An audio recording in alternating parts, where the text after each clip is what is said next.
कहानी की शुरुआत होती है एक शातिर चोर फ्रैंक मॉरिस से, जिसे बैंक से चोरी करने के जुर्म में भारी पुलिस सुरक्षा के बीच उम्र कैद की सजा काटने के लिए दुनिया की सबसे सुरक्षित जेल अल्काट्राज की तरफ ले जाया जा रहा था। यह जेल समंदर के बिल्कुल बीचों बीच एक छोटे से आइलैंड पर बनी है और अगर कोई कैदी जेल की ऊंची दीवारें चढ़कर या खोदकर बाहर आ भी जाए तब भी वह भाग नहीं सकता, क्योंकि चारों तरफ मौजूद अथाह पानी उसका रास्ता रोक लेता है। इसी वजह से इस जेल को दुनिया की सबसे सुरक्षित जेल का रुतबा मिला हुआ होता है और यहाँ सिर्फ दुनिया के सबसे खतरनाक क्रिमिनल्स को ही रखा जाता है। लेकिन जल्द ही इस जेल का यह दर्जा ए खास हमेशा के लिए खाक में मिलने वाला होता है, क्योंकि अब इस जेल में फ्रैंक मॉरिस नाम के उस चोर की एंट्री हो चुकी होती है जो पहले भी कई बार बहुत जेलों को भेद कर फरार हो चुका होता है। मॉरिस इस नई जगह की कड़ी सुरक्षा देखकर थोड़ा घबरा जाता है और उसे एहसास होता है कि यहाँ से निकलना आसान नहीं होगा। लेकिन मॉरिस किसी भी कीमत पर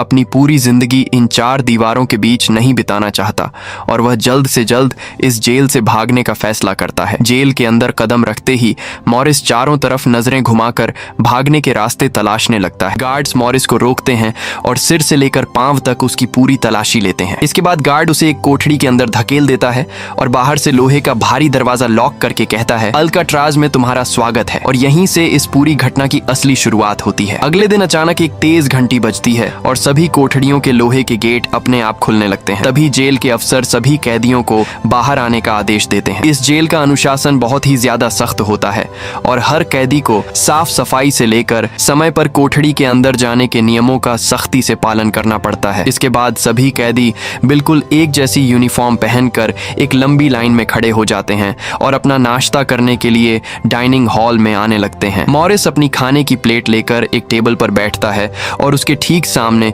लिटमस नाम का एक कैदी बैठा होता है। मॉरिस अपनी प्लेट में नूडल्स देखकर लिटमस से कहता है, नूडल खाने के लिए यहाँ फोर्क यानी कांटे वाला चम्मच नहीं है क्या? लिटमस उसे घूर कर देखता है और कहता है, तुम्हें दिख रहे हैं क्या? उसी दौरान वुल्फ नाम का एक खूंखार कैदी मॉरिस को नूडल खाने का गंदा इशारा करता है, मानो अपनी गंदी नजर से मॉरिस को चिढ़ा रहा हो। जेल का हर एक कैदी वुल्फ से बहुत परेशान होता है, क्योंकि वुल्फ यहाँ हर किसी पर अपनी मनमानी चलाता है और उस पर बलात्कार के कई सारे गंभीर केस भी दर्ज होते हैं। इस अल्काट्राज जेल में एक से बढ़कर एक खतरनाक कैदियों को रखा गया होता है। तभी लिटमस मॉरिस से थोड़ा खाने की मांग करता है और मॉरिस बिना कुछ कहे अपनी खाने की पूरी प्लेट उसके आगे कर देता है। फिर लिटमस एक नूडल उठाकर टेबल के नीचे करता है। मॉरिस जैसे ही टेबल के नीचे नजर डालता है तो मॉरिस देखता है कि लिटमस खाना अपने एक पालतू चूहे को खिला रहा होता है। शाम ढलते ही एक गार्ड मॉरिस की कोठरी में आता है और उसे अपने साथ जेल के वार्डन आर्थर डॉलिसन के ऑफिस में ले जाता है। मॉरिस वार्डन के ऑफिस में पहुंचता है और वार्डन उसे देखकर कहता है, मैं जानता हूं तुम बहुत ही तेज दिमाग वाले हो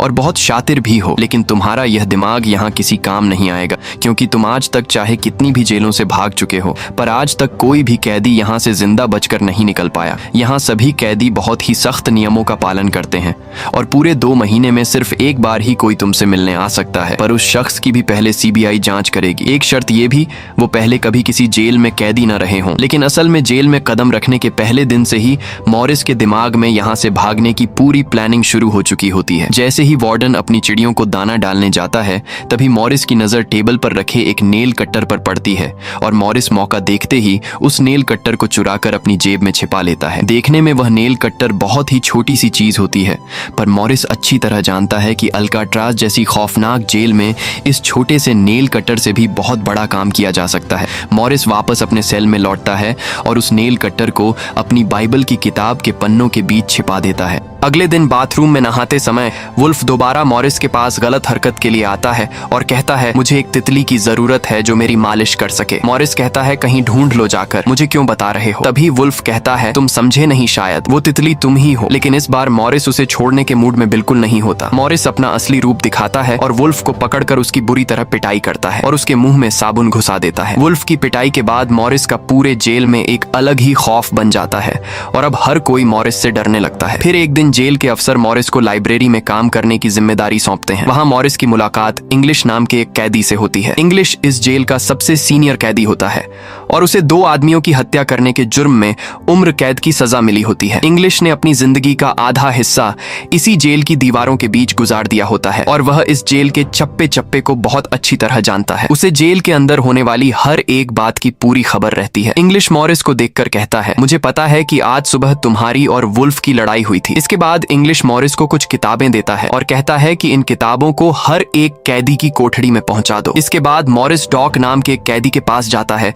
जो बड़े सुकून से एक कैनवस पर अपनी पेंटिंग बना रहा होता है। मॉरिस कहता है, पेंटिंग पर फुल क्यों बनाया हुआ है? डॉक कहता है, ये फुल मेरी आजादी की निशानी है जिसे ये जेल वाले कैद नहीं कर सकते। तभी डॉक चेतावनी देता है, संभल कर रहना, तुमने वुल्फ से पंगा लिया है। इसके बाद मॉरिस नजर घुमाता है तो ऊपर उसे इंग्लिश बैठा हुआ दिखाई देता है। मॉरिस तुरंत इंग्लिश की तरफ जाने लगता है। तभी अचानक इंग्लिश के साथी उसे आगे बढ़ने से रोकने लगते हैं, लेकिन इंग्लिश अपने साथियों को इशारा करता है कि इसे ऊपर आने दो। मॉरिस उसके पास जाकर बैठ जाता है और बिना वक्त बर्बाद किए पूछता है, क्या कोई इस जेल से भाग पाया है? क्योंकि मैं यहाँ से भागना चाहता हूँ, क्या तुम मेरी मदद करोगे? ये बात सुनकर इंग्लिश धीमे धीमे मुस्कुराने लगता है और कहता है, देखो बेटा, जरा सामने का समुंदर देखो। अगर तुम जेल से निकल भी गए, जो कि मुमकिन नहीं, इसके बाद ये समुंदर इतना बड़ा और ठंडा है, तुम 5 मिनट में ही जमकर मर जाओगे। अगर तुम बहुत अच्छे तैराक हो तब भी तुम्हारे पास इतना वक्त नहीं होगा तुम किनारे तक पहुंच सको। जेल में रोज 12 बार गिनती होती है। इतने में अंदर जाने की सीटी बजती है। अधिकारी कहता है, अंदर, सब लोग अंदर चलो। उसी रात एक गार्ड मॉरिस के पास आता है और उसे बताता है कि कल से तुम्हें लकड़ी का काम दिया गया है और इसके लिए तुम्हें 1 घंटे के 100 सेंट्स दिहाड़ी भी मिलेगी। मॉरिस फौरन इस काम के लिए तैयार हो जाता है क्योंकि उसे लगता है कि लकड़ी के काम वाली जगह पर उसे कोई ऐसा औजार मिल सकता है जो उसके भागने के काम आ सके। अगले दिन मॉरिस लिटमस के पास जाता है और उससे यहाँ से भागने का रास्ता पूछता है। लिटमस बड़े आराम से कहता है, अरे ये तो बहुत ही आसान है। हर कोठड़ी के अंदर वेंटिलेशन यानी हवा के लिए एक एयर वेंट लगा होता है और उसके जरिए तुम सीधा छत पर पहुंच सकते हो। वहां से शायद तुम बचकर निकल पाओ। लिटमस बातों बातों में वहां से निकल जाता है। तभी डॉक मॉरिस को सावधान करता है कि वुल्फ तुम्हारी तरफ आ रहा है। मॉरिस पूछता है, क्या उसके हाथ में कोई हथियार है? डॉक कहता है, राइट साइड के हाथ में छोटा खंजर है। मॉरिस तुरंत अपना कोट लपेटता है और वुल्फ का वार रोककर फिर से वुल्फ की धुलाई शुरू कर देता है। इतने में एक अधिकारी उन दोनों की लड़ाई रोकने के लिए दौड़ कर आता है, पर वुल्फ गुस्से में उस गार्ड पर भी खंजर से वार कर देता है। मामला हाथ से बाहर निकल जाता है और वॉच टावर पर खड़ा अधिकारी अपनी बंदूक से गोलियां चलाने लगता है। गोलियों की आवाज सुनकर मॉरिस और वुल्फ अपनी लड़ाई बंद कर देते हैं। मॉरिस को पहले इस बात का बिल्कुल अंदाजा नहीं था कि वॉच टावर के ऊपर भी एक गार्ड हथियार लेकर तैनात है। मॉरिस अब एक एक करके इस जेल की हर छोटी बड़ी चीज को अपने दिमाग में नोट करने लगता है। काल कोठरी एक ऐसी भयानक जगह है जहां कैदियों को रात भर घुप अंधेरे में रखकर खतरनाक टॉर्चर किया जाता है। यह एक ऐसा सेल है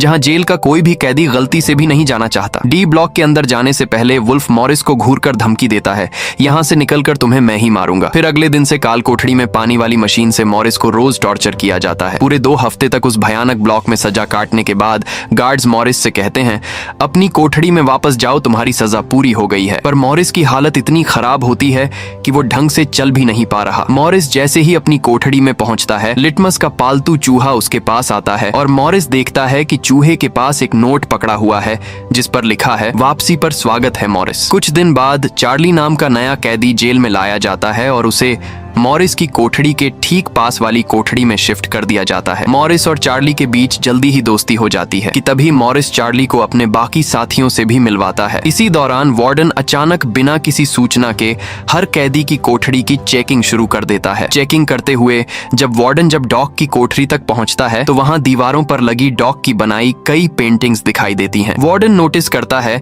कि हर दिन इन पेंटिंग्स की संख्या बढ़ रही है। डॉक ने वार्डन की भी एक पेंटिंग बनाकर रखी होती है जिसे देखकर वार्डन हल्का सा मुस्कुरा देता है। लेकिन अगले ही दिन वार्डन अफसरों को ऑर्डर देता है कि डॉक की कोठड़ी में रखी सारी पेंटिंग्स तुरंत बाहर फेंक दी जाएं। वार्डन के इस फैसले के बाद डॉक पूरी तरह टूट जाता है क्योंकि इस सख्त जेल में डॉक सिर्फ अपनी पेंटिंग्स के सहारे ही दिन काट रहा होता है। डॉक अपने हाथों से बनाई हर पेंटिंग से जुड़ा हुआ था और यही उसका एकमात्र सहारा था जिसे वार्डन एक झटके में खत्म कर देता है।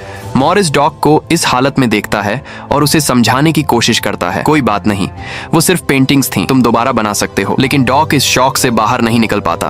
और धीरे धीरे पूरी तरह चुप हो जाता है। अगले दिन डॉग की हालत और बिगड़ी हुई दिखती है, जिसे देखकर मॉरिस एक अफसर के पास जाता है और सीधे कहता है, प्लीज डॉग पर नजर रखना, वो ठीक नहीं लग रहा, मुझे डर है कि वो खुद को नुकसान न पहुंचा ले। अफसर मॉरिस की बात सुनकर उसे डांट देता है और बोलता है, तुम अपना काम करो, मुझे मत सिखाओ। इसके बाद डॉग को भी मॉरिस के साथ लकड़ी काटने के काम पर लगा दिया जाता है। काम के दौरान डॉग चुपके से मॉरिस की जेब में कुछ रख देता है कि तभी डॉग जोर से चिल्लाकर एक अफसर को अपनी तरफ बुलाता है। जैसे ही अफसर पास आता है, डॉग लकड़ी काटने वाली कुल्हाड़ी उठाता है और अधिकारी के सामने ही एक ही वार में अपनी 3 उंगलियां काट देता है। डॉग दर्द में चिल्लाते हुए सीधे कहता है, जिन उंगलियों से मैं पेंटिंग नहीं कर सकता, अब उनका मेरे लिए कोई काम नहीं है। इतना बोलते ही डॉग जोर जोर से चिल्लाने लगता है और बाकी अफसर तुरंत वहां पहुंचकर उसे पकड़ लेते हैं और वहां से ले जाते हैं। मॉरिस अपनी जेब चेक करता है तो उसे वही फूल मिलता है जिसकी पेंटिंग डॉग ने बनाई थी। इसके बाद मॉरिस डॉग की कटी हुई उंगलियां टेबल से उठाकर एक छोटे डिब्बे में रखता है और उस डिब्बे को अफसर की तरफ बढ़ाकर कहता है, ये लो, इसे अपनी रिपोर्ट में डाल दो। अगले दिन मॉरिस अपनी कोठड़ी में बैठा होता है कि तभी उसकी नजर दीवार में बने हवा के रास्ते पर जाती है, जहाँ से एक कॉकरोच अंदर बाहर जा रहा होता है। ये देखकर मॉरिस समझ जाता है कि इस जगह से बाहर निकलने का कोई रास्ता जरूर मौजूद है। इतने में इंग्लिश वहां आता है और मॉरिस को बताता है, डॉग की पेंटिंग करने की परमिशन वार्डन ने कैंसिल कर दी थी, इसी वजह से उसने तंग आकर अपनी उंगलियां काट ली। ये सुनते ही मॉरिस गुस्से में आ जाता है। अगले दिन डाइनिंग हॉल में वार्डन मॉरिस के पास आता है और कहता है,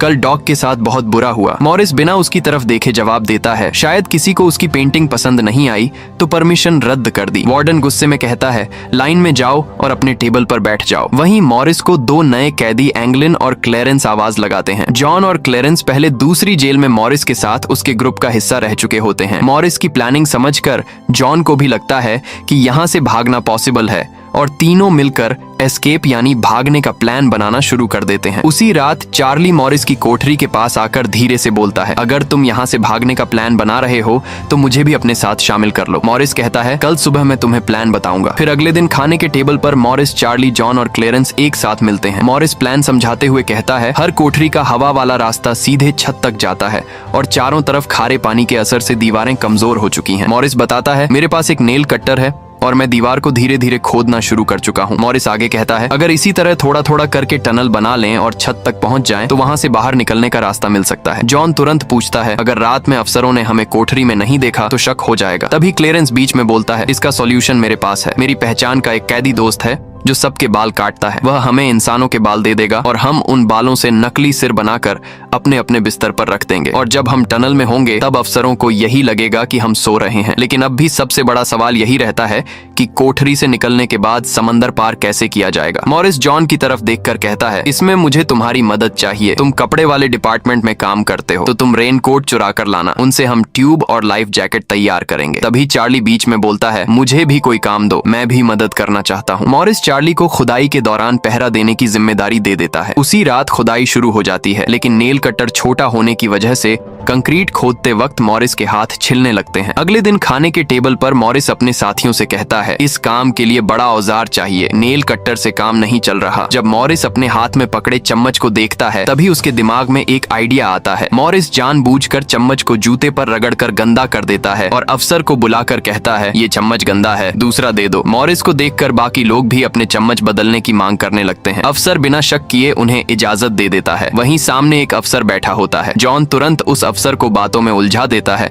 और तभी मौके पर मॉरिस तेजी से 2 चम्मच उठाता है, जिनमें से एक वह अपनी जेब में छुपा लेता है। रात में इंग्लिश किताबें बांटने आता है तो मॉरिस उससे पूछता है, क्या तुम चम्मच और नेल कट्टर को जोड़ने के लिए वेल्डिंग का कोई सामान दे सकते हो? इंग्लिश समझ जाता है कि मॉरिस अभी भी भागने का प्लान बना रहा है। इंग्लिश कहता है, अगर कोई जुगाड़ हुआ मैं तुम्हें देता हूँ। मॉरिस उसकी बात सुनकर अपने काम में लगा रहता है। अगले दिन मॉरिस लिटमस से एक सिक्का मांगता है और कहता है, अगर तुम मेरी मदद करोगे तो मैं तुम्हें एक टेप रिकॉर्डर दूंगा गाने सुनने के लिए। लिटमस ये डील मान लेता है। उसी रात लिटमस मॉरिस की कोठड़ी में सिक्का भिजवा देता है। मॉरिस नेल कटर का एक हिस्सा निकालकर छोटा बेलचा बनाता है और चम्मच को तोड़कर उसे नेल कटर के हैंडल से जोड़ देता है। इसके बाद मॉरिस माचिस जलाकर दोनों हिस्सों को जोड़ देता है और एक नुकीला औजार तैयार कर लेता है। फिर मॉरिस हवा वाले रास्ते के चारों तरफ खुदाई शुरू कर देता है और चार्ली बाहर पहरा देने लगता है। चार्ली मॉरिस से कहता है, अगर कोई अफसर उधर आया तो मैं तुरंत सीटी मारकर इशारा कर दूंगा। लेकिन पहरा देते हुए चार्ली की आंख लग जाती है कि तभी एक अफसर वहां गश्त करते हुए पहुंच जाता है। ठीक उसी वक्त इंग्लिश बीच में आकर उस अफसर को बातों में उलझा देता है। इंग्लिश की आवाज सुनकर चार्ली की नींद खुल जाती है, लेकिन घबराहट में चार्ली सीटी तो नहीं बजा पाता, पर अपने हाथ से एक चीज उठाकर नोक करने लगता है। आवाज सुनते ही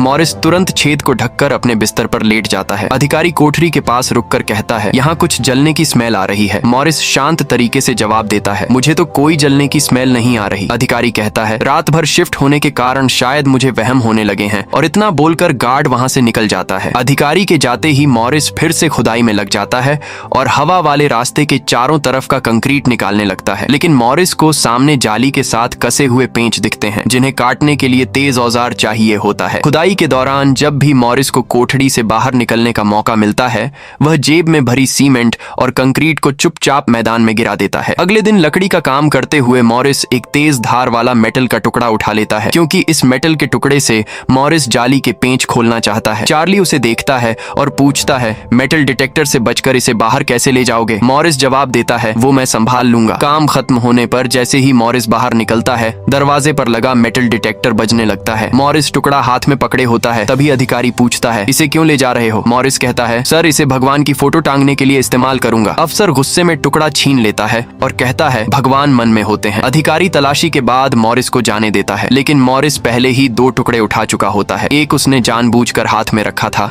ताकि ध्यान उसी पर जाए, दूसरा उसने जूते में छिपा रखा होता है। कोठरी में लौटकर मॉरिस उसी मेटल से जाली के पेंच खोल देता है। अब अफसरों को धोखा देने के लिए नकली सिर बनाने की तैयारी शुरू होती है। चारों अपने अपने काम बांट लेते हैं। चार्ली एक अफसर से कहता है, मुझे आर्ट बनाना पसंद है, और अफसर उसे थोड़ा पेंट दे देता है। मॉरिस दीवार से निकाले कंक्रीट को पीसकर बारीक पाउडर बना देता है। जॉन नाई की दुकान से कटे हुए बाल इकट्ठा करता है और क्लेरेंस लाइब्रेरी से पुरानी किताबें और मैगजीन ले आता है। सब कुछ जुटने के बाद मॉरिस पानी और मैगजीन के पन्नों को मिलाकर डमी सिर का शेप बना लेता है। फिर उस पर पेंट करता है और जॉन के लाए बाल चिपकाकर उसे असली इंसान जैसा बना देता है। साथ ही मॉरिस कार्डबोर्ड से एक बिल्कुल खिड़की जैसा कवर भी तैयार करता है ताकि उसकी बनाई हुई सुरंग छिपी रहे। एक रात मॉरिस अकेले ऊपर जाकर रास्ता चेक करने का फैसला करता है। मॉरिस नकली सिर को बिस्तर पर रखकर कंबल से ढक देता है, फिर कार्डबोर्ड हटाकर सुरंग से बाहर निकलता है और पाइप पकड़कर धीरे धीरे छत तक पहुंच जाता है। नीचे चार्ली पहरा दे रहा होता है। ऊपर पहुंचकर मॉरिस देखता है कि वहां एक भारी लोहे का ग्रिल लगा है, जहां तक वह कूदकर भी नहीं पहुंच पा रहा होता। उसी समय नीचे एक अधिकारी चार्ली के पास आता है और पूछता है, इतनी रात तक पेंट क्यों कर रहे हो? और मॉरिस आज जल्दी कैसे सो गया? चार्ली घबराकर कहता है, सर मॉरिस की आज तबीयत खराब है, इसलिए जल्दी सो गया। तभी अफसर के हाथ से लाठी गिर जाती है और उठाते समय उसकी नजर मॉरिस के बिस्तर पर जाती है, जहाँ नकली बाल अजीब लग रहे होते हैं। अधिकारी कोठड़ी में हाथ डालकर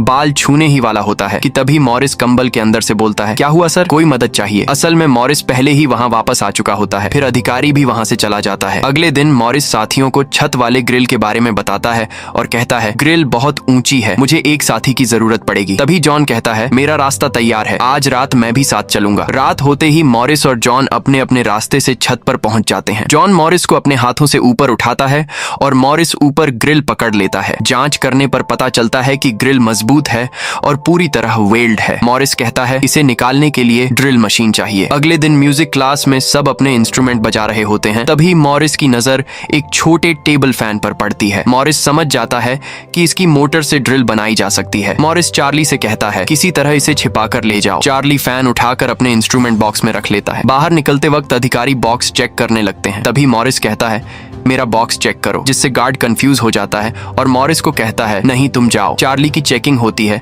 पर फैन को मॉरिस ले जा चुका होता है। फैन मिलते ही मॉरिस उस पर काम शुरू करता है और मोटर से ड्रिल मशीन तैयार कर लेता है। उसी रात मॉरिस और चार्ली छत पर पहुंचते हैं और ड्रिल से लोहे की रॉड काटना शुरू करते हैं। मशीन की आवाज सुनकर नीचे से एक अधिकारी ऊपर आने लगता है, लेकिन मॉरिस तेजी से काम खत्म करता है और रॉड काटकर मशीन बंद कर देता है। आवाज बंद होते ही गार्ड का ध्यान हट जाता है और वापस वहीं पर घूमने लग जाता है। अब चारों का रास्ता साफ हो चुका होता है और सभी मंगलवार की रात भागने का फैसला करते हैं। अगले दिन मूवी हॉल में फिल्म चल रही होती है। उसी दौरान मॉरिस जॉन और क्लेरेंस से पूछता है, रास्ता तैयार है और रेनकोट का क्या हुआ? जॉन कहता है, सब तैयार है और डमी सिर भी रेडी है। अगली सुबह नाश्ते के दौरान मॉरिस डॉग का दिया हुआ फूल टेबल पर रखता है। वार्डन वहां से गुजरते हुए उस फूल को उठाकर अपने हाथों से मसल देता है। यह देखकर लिटमस गुस्से में वार्डन पर हमला करने के लिए आगे बढ़ता है, क्योंकि एक तो उंगलियां कटने की वजह से डॉक मर गया होता है। अब वार्डन ने उसकी आखिरी निशानी फुल को भी कुचल दिया। लेकिन अचानक लिटमस को दिल का दौरा पड़ता है और वह जमीन पर गिर जाता है। वार्डन की यह हरकत देखकर सारे चीड़ जाते हैं और सभी उसी रात भागने का फैसला पक्का कर लेते हैं। भागने की तैयारी में आधी रात का इंतजार करते हुए मॉरिस अपनी कोठड़ी में बैठा होता है कि तभी इंग्लिश किताबें लेकर आता है। मॉरिस कहता है, आखिरी बार हाथ मिलाना चाहता हूँ। इंग्लिश समझ जाता है और चुपचाप हाथ मिलाकर चला जाता है। तभी अचानक वार्डन चेकिंग के लिए कोठड़ी में आ जाता है। मॉरिस अंदर से घबरा जाता है क्योंकि अब पूरा प्लान पकड़ा जा सकता है। वार्डन अफसरों को हर कोना चेक करने का आदेश देता है। वार्डन उस सूटकेस को भी हटाकर चेकिंग करता है जिसके पीछे सुरंग है, लेकिन कार्डबोर्ड इतना फिट होता है कि कुछ नजर नहीं आता। कुछ न मिलने पर वार्डन वापस जाने लगता है। जाते जाते एक अफसर कहता है, मॉरिस और चार्ली रात भर बातें करते हैं, कुछ गड़बड़ लग रही है। वार्डन कहता है, कल मॉरिस की कोठड़ी बदल देना ताकि दोनों अलग हो जाएं। यह सुनकर मॉरिस समझ जाता है कि आज रात ही मौका है। अगले दिन ब्रेकफास्ट के समय वुल्फ मॉरिस को धमकाता है, आज रात तुम्हारी आखिरी रात होगी। मॉरिस साथियों की तरफ देखकर कहता है, यह सही कह रहा है, आज मेरी आखिरी रात ही होगी इस जेल में। उसी दोपहर वुल्फ फिर से चाकू लेकर मॉरिस पर हमला करने आता है, लेकिन इंग्लिश बीच में आकर उसे पकड़ लेता है। रात होते ही मॉरिस, जॉन, क्लेरेंस और चार्ली अपने अपने रास्ते से निकलने की तैयारी करते हैं। चार्ली अपनी कोठड़ी में खड़ा होता है, लेकिन उसके हाथ पैर कांपने लगते हैं और वह डर के कारण अपना इरादा बदल देता है। दूसरी तरफ मॉरिस,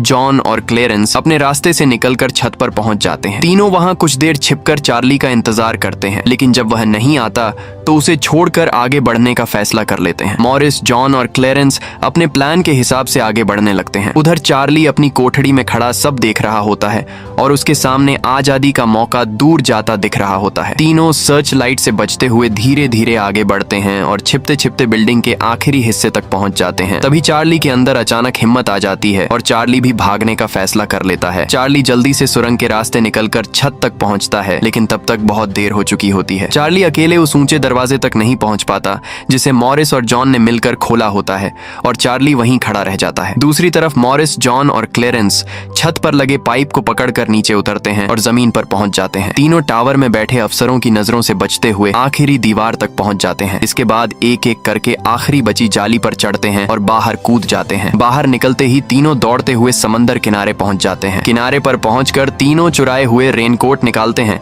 और उनमें मुंह से हवा भरना शुरू करते हैं। इस काम में काफी समय लगता है, लेकिन दूसरा कोई ऑप्शन नहीं होता। तीनों पूरी ताकत लगाकर रेनकोट से बनी ट्यूब बोट तैयार कर लेते हैं और उसे पानी में उतार देते हैं। इसके बाद तीनों बोट पर बैठकर लहरों के बीच आगे बढ़ जाते हैं और इस तरह से ये तीनों दुनिया की सबसे सिक्योर जेल से निकल जाते हैं। अगली सुबह एक अफसर रोज की तरह कोठड़ियों की चेकिंग करने लगता है। शुरुआत में सब नॉर्मल लगता है, लेकिन चार्ली की कोठड़ी के पास पहुंचकर वह देखता है कि चार्ली चुपचाप खड़ा है। चार्ली खुद ही सोचता रहता है कि अगर पिछली रात हिम्मत कर ली होती तो मैं भी बाहर होता। अफसर आगे बढ़कर मॉरिस की कोठड़ी के पास जाता है और आवाज लगाता है, लेकिन कोई जवाब नहीं आता। गुस्से में अफसर दरवाजा खोलकर अंदर जाता है और बिस्तर पर पड़े मॉरिस के बाल जैसे ही खींचता है, नकली सिर नीचे गिर जाता है। डमी सिर गिरते ही गार्ड हड़बड़ा जाता है। फिर गार्ड को समझ आती है कि मॉरिस भाग चुका है। तुरंत पूरे जेल में अलार्म बजने लगते हैं और खबर फैल जाती है कि कुछ कैदी भाग गए हैं। वार्डन को पता चलते ही वह पूरे इलाके में सर्च का ऑर्डर दे देता है। जब जेल के अंदर कोई नहीं मिलता तो समंदर में बड़ा सर्च ऑपरेशन शुरू होता है। वार्डन को यकीन नहीं होता कि तीनों जिंदा बच निकले होंगे और उसे लगता है कि वे समंदर में डूब गए होंगे, लेकिन अंदर ही अंदर वार्डन को पता था मॉरिस बहुत शातिर है, वो मर नहीं सकता। हेडक्वार्टर के बड़े अफसर वार्डन से सवाल करते हैं, तुम क्या कर रहे थे जब कैदी भाग गए? वार्डन के पास कोई जवाब नहीं होता। तभी जमीन पर उसे डॉग का वही फूल दिखाई देता है। इसे देखकर वार्डन समझ जाता है कि मॉरिस जानबूझकर ये फूल छोड़ गया है ताकि मुझे शर्मिंदा किया जा सके। कुछ देर बाद सर्च टीम का हेड आकर बताता है, सर हमें समंदर में कहीं भी उनकी बॉडी नहीं मिली। ये सुनकर वार्डन कहता है, रिपोर्ट में लिखो कि वे सभी भागने की कोशिश में डूब कर मर गए। क्योंकि वार्डन अपनी इज्जत बचाना चाहता था, इसलिए गलत रिपोर्ट बनवा रहा होता है। अफसर उसकी बात तो मान लेता है, लेकिन इस रिपोर्ट पर कोई भरोसा नहीं करता। सभी को पता है कि वो भाग गए हैं। इस घटना के बाद फ्रैंक मॉरिस पूरी दुनिया में एक जीनियस क्रिमिनल के रूप में पहचाना जाने लगता है। ठीक एक साल बाद सरकार अल्काट्राज जेल को हमेशा के लिए बंद कर देती है, क्योंकि इस घटना ने साबित कर दिया था कि यह जेल अब सुरक्षित नहीं रही। यहीं पर कहानी खत्म हो जाती है। अगर आपको ये कहानी पसंद आई तो वीडियो को लाइक करें, चैनल को सब्सक्राइब करें और एक प्यारा सा कमेंट करें। धन्यवाद।